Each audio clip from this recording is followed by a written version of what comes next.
The Board Ghost, a story broadcast with games as the engine.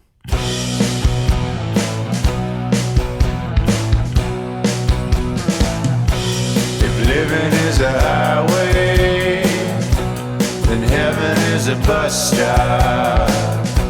Been waiting for a minute there, but has it been forever? 'Cause dying don't agree with me, no.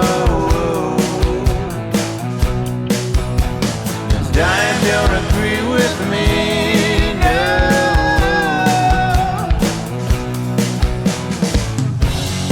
All you board ghosts, come with me, we're going home. We believe you're out there, hungry for stories for shared experiences. We can't see you, can't hear you, yet we will play for you. This nice offering is a continuation of our game Fiasco. To learn how Fiasco is played, or how we generated the story playing Fiasco, go listen to our Fiasco rules primer. You can also listen to the previous episode to kind of see where we're at. To that end, I am one of your players, John Holt.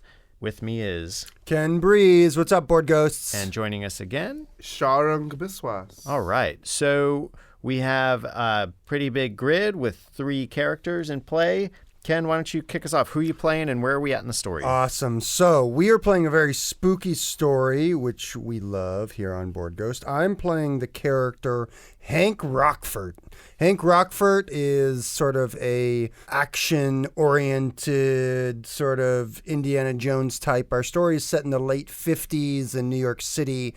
Sort of after Hank's career has sort of ended to some degree. I think he's succeeded in what he's set out to do. He's found the lost city, but unfortunately the consequences of that discovery and everything that led up to it are now playing out. Hank is an amnesiac. He has no idea sort of what has happened in his past specifically. All he doesn't even know that he has a children or a child. All he knows is that he has a need to destroy the face in the mirror. He does not know that his child is faceless, which has been coming up and interesting. He doesn't know that his child and he have a connection between in the lost city. But Hank has basically been focused on searching for this face in a mirror. And last time he was able to collect the mirror by stealing it from a southern gentleman who was running a curio Southern shop. Chinese American. I didn't know they were Chinese American. Oh, I was assuming he's Southern Chinese American. Okay, great. Yeah, Southern Chinese American in Chinatown. I guess that makes more sense then, doesn't it? In New York City in the 50s. So Hank was able to collect this mirror and now is on the hunt for the face. And he has a connection with Midge Bones, John's character, because they both have this interest or this connection to this accursed book. We're going to be exploring more of that. And he just saw a vision of her. He did see a vision of Hank saw a vision of Midge in the mirror, and he believes he needs to find her. I'm playing Midge Bones. She is a very driven young woman. She seems to know a lot of esoteric things and she's got puts some them to spells. good use, and she is not afraid to get her hands dirty. I am playing the mysterious stranger whose face you never see. It was obscured by some random object in the environment, or a shadow, or his hat, who seduced Midge. It appears more than once, but we're not maybe entirely multiple sure. times. And possibly. the more than once is getting more confused because it seems to have happened out of chronological order. So we're talking about almost like time traveling alien abductions ish. And he also seems to have some connection to the city because he seemed to talk to its denizens as though last we left them. The Mysterious Stranger, he was dancing with a life-sized marionette in the city. In the lost and city. they had a wonderfully chirpy poem. And he said something about being threatened by the city and how they're stealing something from him or cursing him or something. We're not entirely sure, but he leapt through a glass mirrored door and into what seems to be the past where he was seducing Midge Bones. Indeed. So our grid for this game, we have between Ken's character and myself, between Hank Rockfort and Midge Bones, we have echoes. Have you read The Accursed Book and the need to destroy the face in the mirror? Between Midge Bones and the Mysterious Stranger, we have power play. Woman seduced by an enigmatic stranger and an object, a life-size mannequin strung up through the ceiling. Yep. And between Sharang's character, the Mysterious Stranger, and Ken's character, Hank Rockfort, we have family, estranged father and child, and the location, the lost city, wandering down endless streets. And we've also added 2 tilts since the end of our previous act. Guilt, somebody develops a conscience. And tragedy, pain followed by confusion. Yeah, I don't feel like many of us have consciences at this point in time. All right, so Ken, go for it.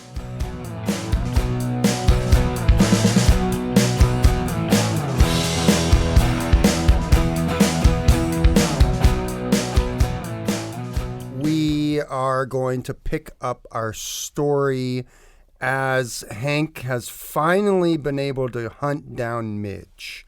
He's been searching for her since he saw her in the mirror, reading the accursed book, and now he has been hunting her down in the city of New York, of Manhattan specifically.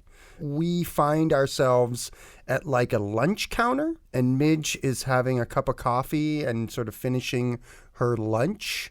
And I think that Hank surreptitiously slides into the chair next to her. He's wearing a trench coat, an overcoat over his sort of rumpled brown tweed 3-piece suit. He has a hat on, a fedora, also brown. As he sits down, he says, "Cup of coffee," and like throws 25 cents onto the counter. He also slams her hand, like pinning it to the table. Pinning it to the table. Where she's got like a small silver dagger, like twisted silver dagger that she had just pulled out, but he just, without just ordering his coffee and like slams it right down. Nice. These old adventure instincts. Yeah, adventure instincts. And I say, I don't think you want to do that, sweetheart. Someone's remembered something. And without looking at her, he continues to talk, saying, "I know what you're looking for, and you're not going to find it." You seem to have remembered quite a few things, Hank. What? How do you know my name? So there are things you've forgotten still. Damn it, Dame. This is interesting. I know you got that book. You don't know where it leads. Know where you want to be. And she goes to clutch her side. That's when she realizes that she dropped the book. Oh, at the exactly. Chinatown store. That's right. It fell into the... This is the first time that we've seen her like taken aback and shocked. Okay. Sharang is indicating that spooky, scary things happen.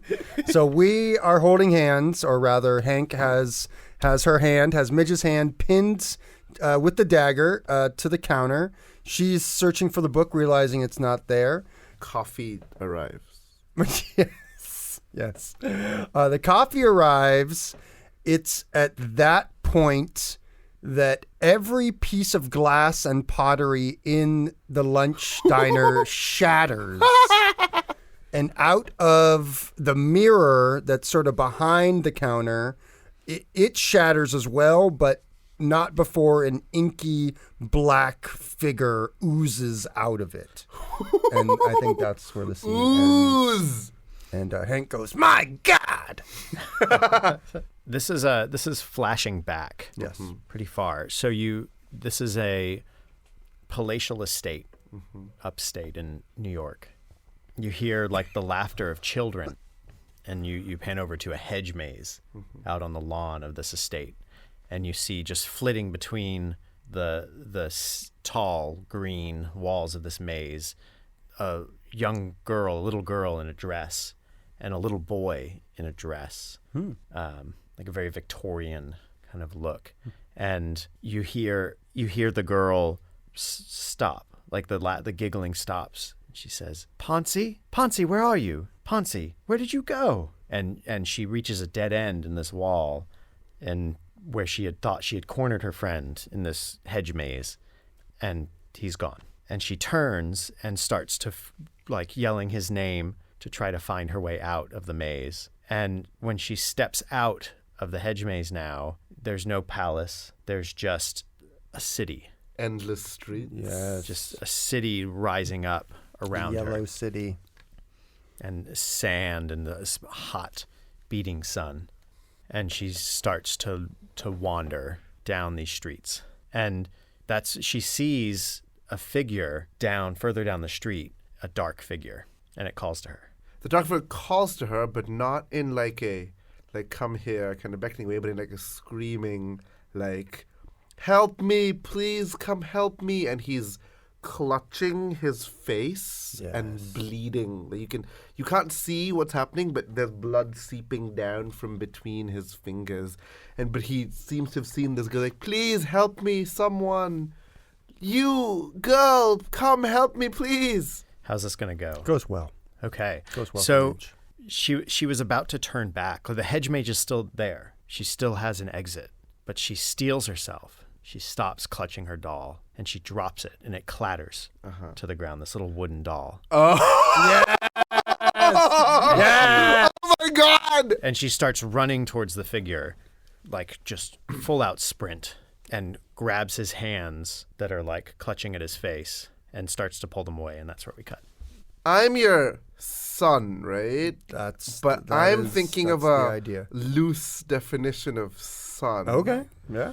The scene sort of chronologically, but at least in the Mysterious Stranger's point of view, chronologically right before the scene that just happened. Okay. You see the Mysterious Stranger is exploring. He's like on an expedition or something. He's exploring this ancient ruin that's somewhere. We don't really know where in the world this is. The camera is just and you can't really tell, but it's these old ruined buildings which maybe have a suggestion of these other buildings that all the other characters have seen, but it looks like a lot like thousands of years later where it's all ruins. Sure. He's looking around and he has in his hand. No, he's digging and he finds buried somewhere this scroll with the seal of the yellow seal on it, and because he doesn't have his tools, like his fine tools on him, he passes it to one of the porters, just put away for later. You now zoom onto his clothing and you realize he's wearing a tweed 3-piece suit that's very new at this point, and a fedora. And he turns to the porter and says, I think that is a sign. I think we are in the right place. What I've been searching for. I think we've finally found the lost city.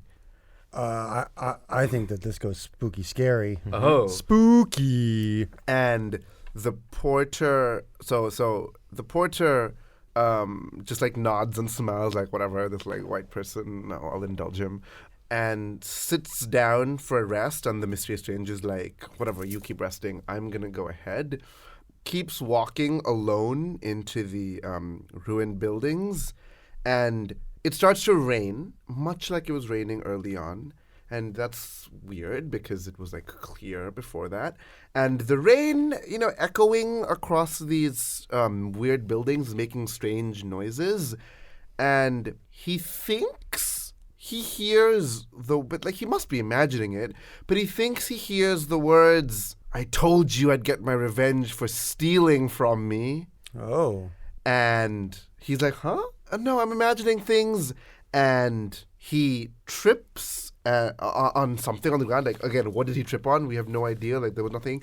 And he falls face forward into this pile of trash and rubbish. And there's these wooden and stone spars and spikes, and it crashes into his face. Ugh.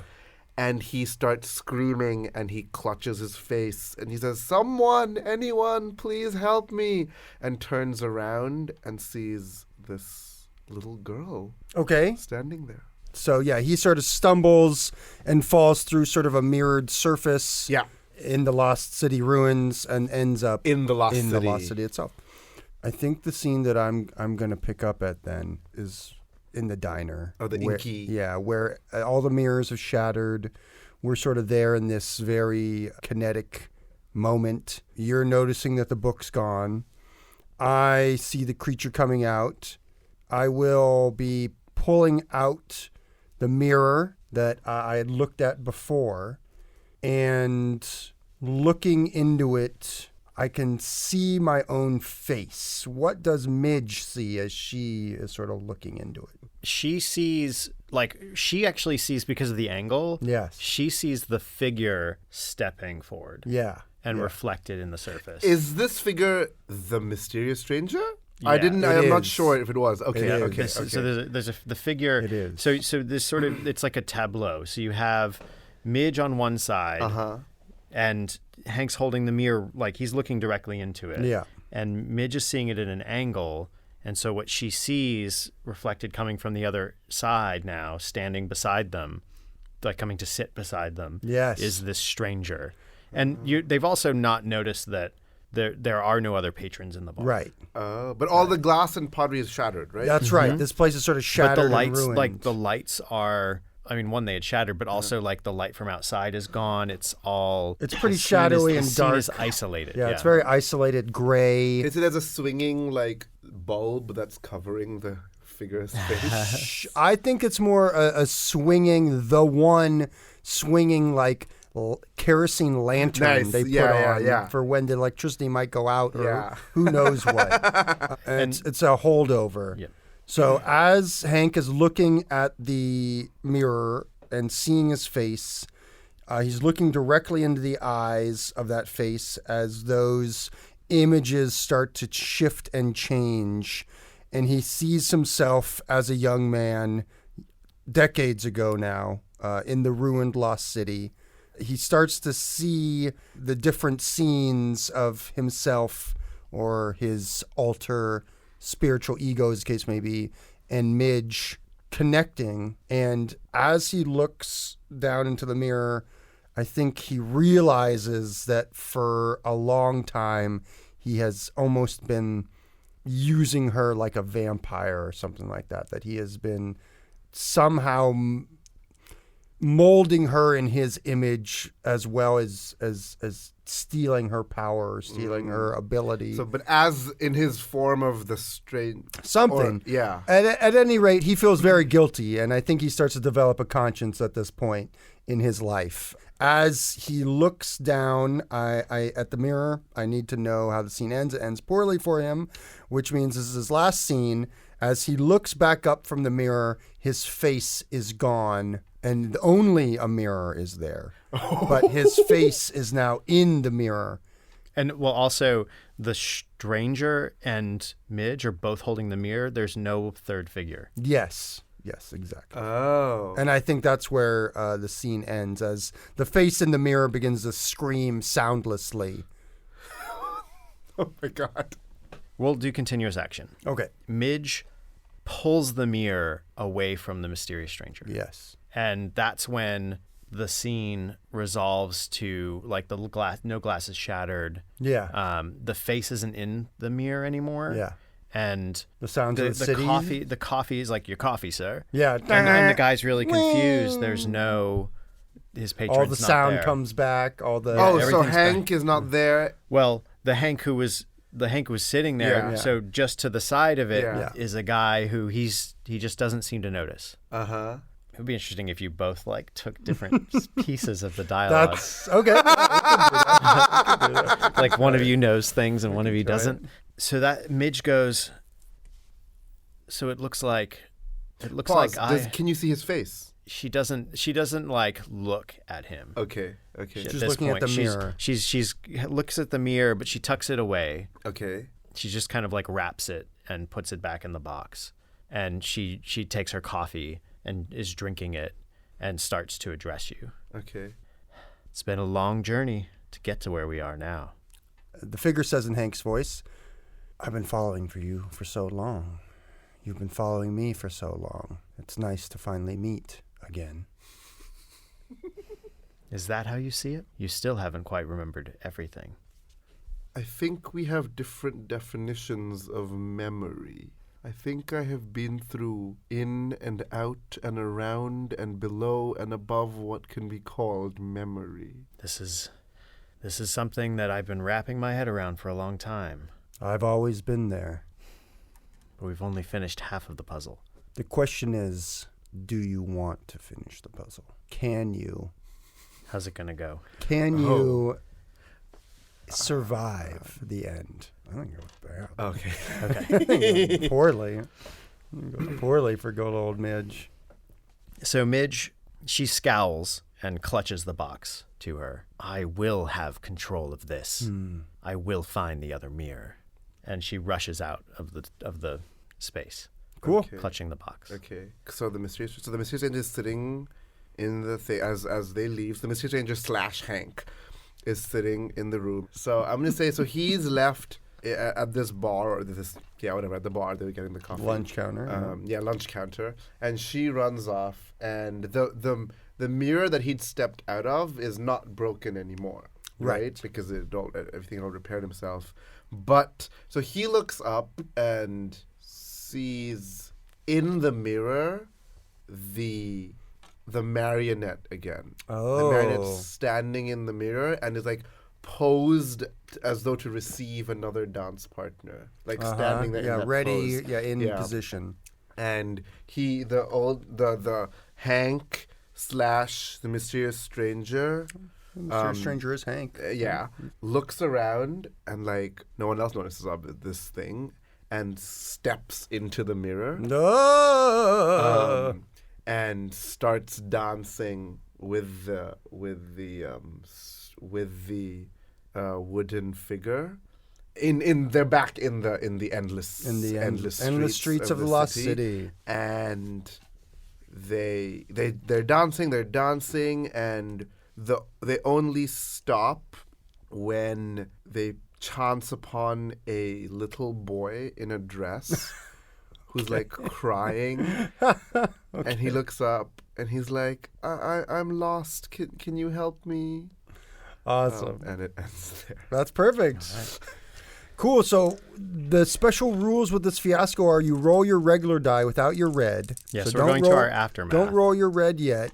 All right, so we've rolled our aftermath dice, and there's a special rule here. So during the aftermath, you ignore the ghost dice until you've rolled your black and white dice. Then once you have your result, roll the ghost dice, subtracting the roll from the previous result. Right. This gives you a new aftermath score, which will be tinged with genuinely terrifying ghostly activity. Exactly. It's possible that the characters will be traumatized by these events. A result of 0 likely means they'll be haunted for the rest of their short lives.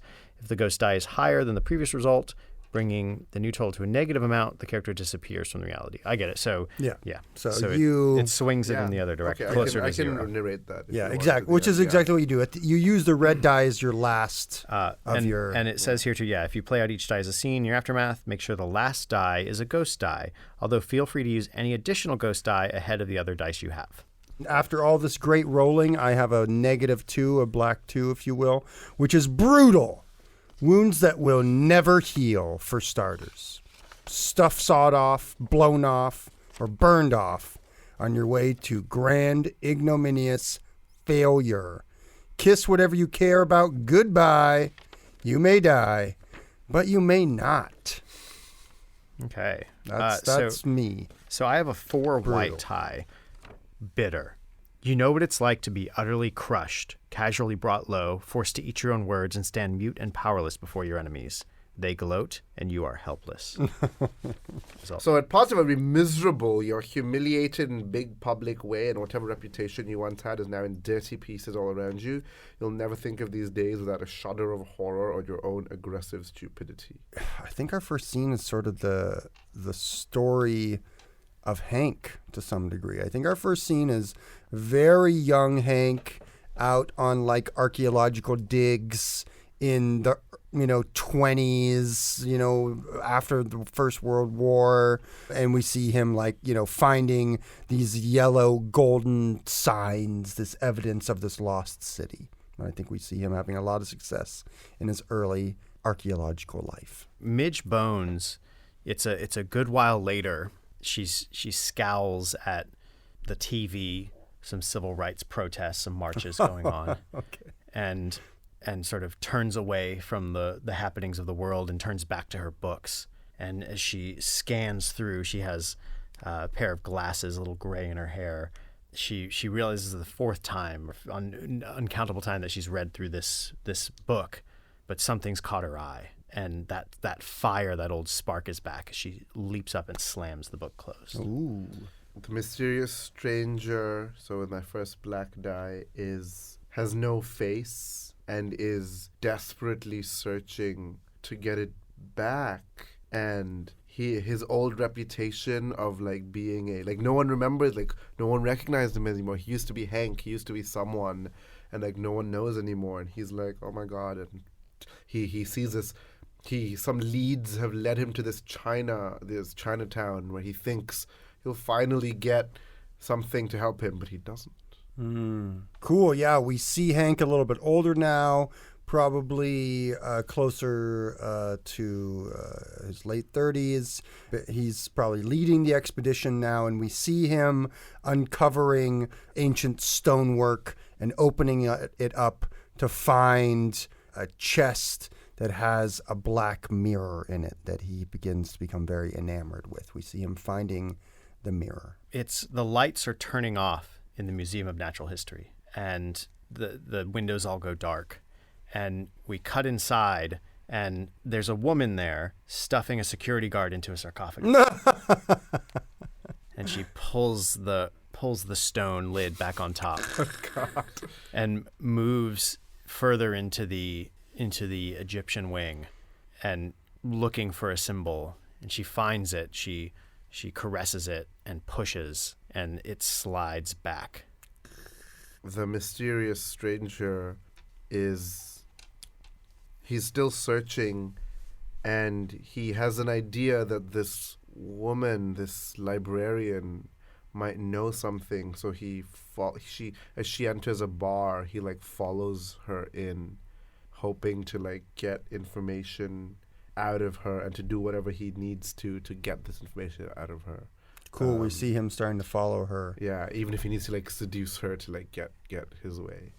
I think our next scene in Hank's montage is seeing him now much closer to the age we've seen him all throughout our story, in his sort of late 40s. And we see him surrounded by the regalia of infernal, cultish, sort of esoteric symbols. He seems to have an athame, some sort of ritual knife, that he is dressed in robes. There's smoke everywhere. He's looking down into the mirror. And as he's looking into the mirror, everyone can see as he plunges the dagger underneath his chin and starts to cut around the perimeter of his own face as he pulls it off. And nothing remains but a mirror underneath it. And his face seems to, the skin, he drops it onto the mirror below him as it disappears and seems to sort of burn away in smoke. Right. We see him basically turning himself into two different entities, spiritual entity and a physical entity. Midge knows that she's been followed into the diner, back into the spot. And she sits down, and she's got a bag with like a reinforced strap. Very careful about her straps nowadays. And she puts this diner is pretty old, not many patrons in it anymore. There's some like old drunks and an addict or two in the back, kind of sitting there. Down on his luck, greasy spoon guy is just flipping eggs and burgers. And she doesn't even pay her any mind. She puts one box down. It's this old wooden box with a gold symbol. And beside it, she puts a piece of parchment, like a parcel wrapped in this parchment, and she unwraps it and at the same time opens the lid, and now she has two mirrors, and she looks in the new mirror as the stranger sits down beside her.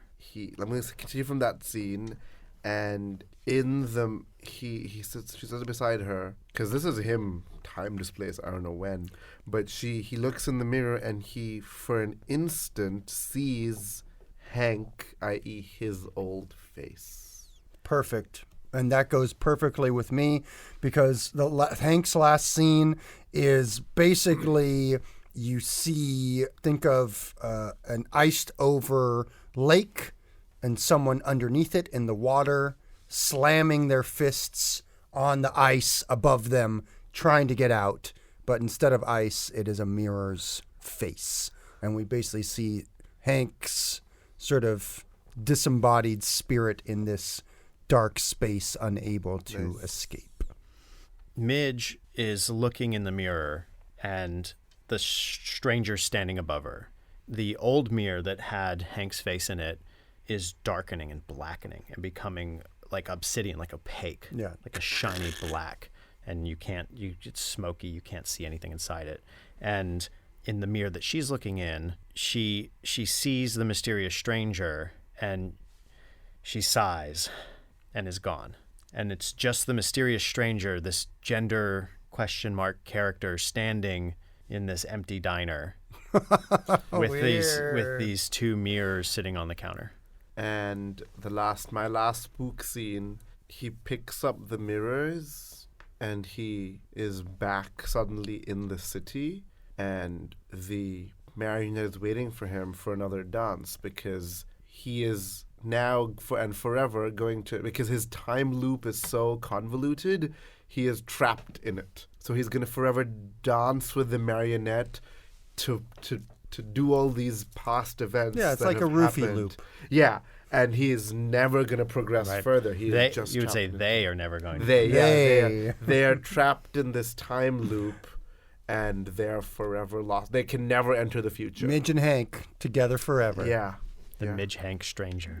Yeah, because the wooden marionette is now Midge. Like, the face has transformed fully. Because remember, it started transforming before, but now it is fully Midge.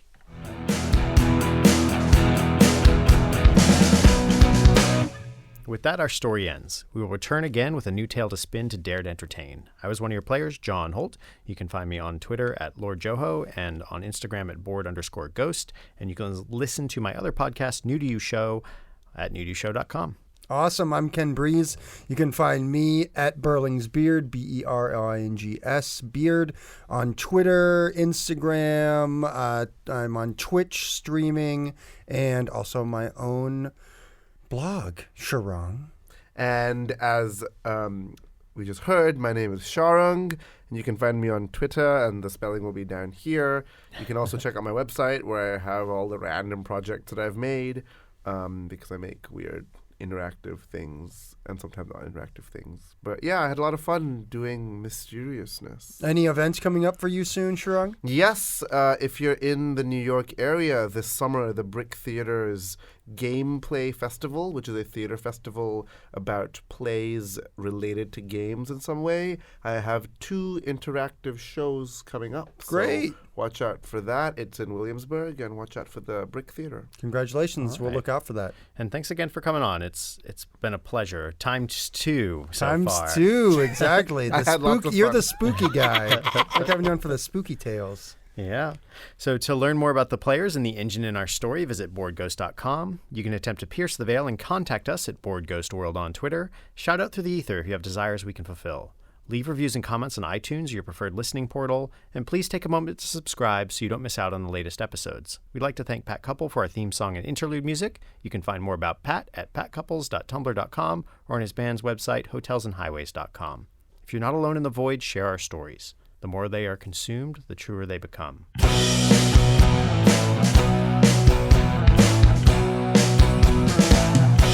If living is a highway, then heaven is a bus stop.